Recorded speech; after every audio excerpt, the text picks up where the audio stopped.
Sud Radio Regard de Femme, Michel Vianès. Bonjour Michel. Bonjour Jean-Marie. Présidente de l'organisation non gouvernementale Regard de Femme. Michel, vous nous parlez de la célébration de la journée de la laïcité, c'est lundi prochain.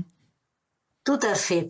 Le 9 décembre, c'est la journée de la laïcité pour célébrer justement la loi du 9 décembre 1905, cette grande loi émancipatrice pour chaque être humain, puisqu'elle reconnaît à chacun et à chacune la liberté de penser et la liberté de conscience. Alors, comme chaque année, Regard de Femme participe à plusieurs événements.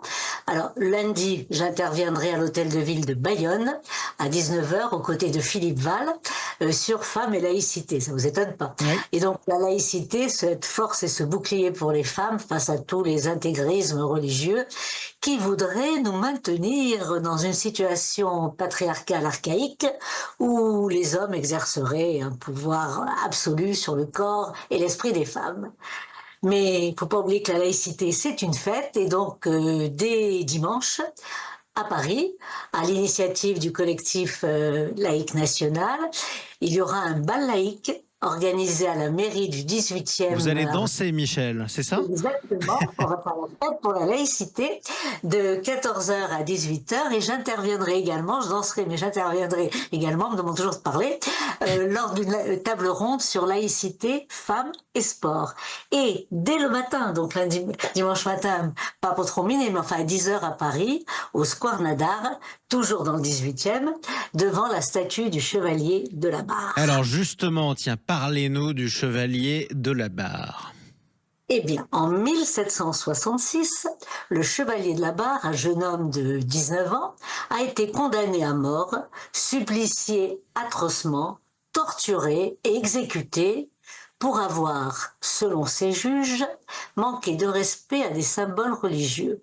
Alors son crime, c'était tout simplement de ne pas avoir ôté son chapeau lors d'une procession. Je rappelle pour les auditeurs et auditrices, parce que les processions, on n'en voit pas beaucoup en France, mais c'est un défilé religieux. Et fait aggravant, il possédait des livres interdits, et notamment le dictionnaire philosophique de Voltaire. Alors bien sûr, Voltaire, engagé contre le fanatisme, dénonce vigoureusement cette condamnation, et il élargit, c'est le danger qu'elle représentait pour la société, et Voltaire posait ainsi les fondements d'une société où le blasphème, le droit de croire, de ne pas croire, de douter, ne constituerait plus un délit, où la liberté de conscience serait absolue. Donc Voltaire posait ainsi les fondements de la société laïque. Et rappelez-nous, en conclusion, pourquoi c'est si important de rappeler tout ça ?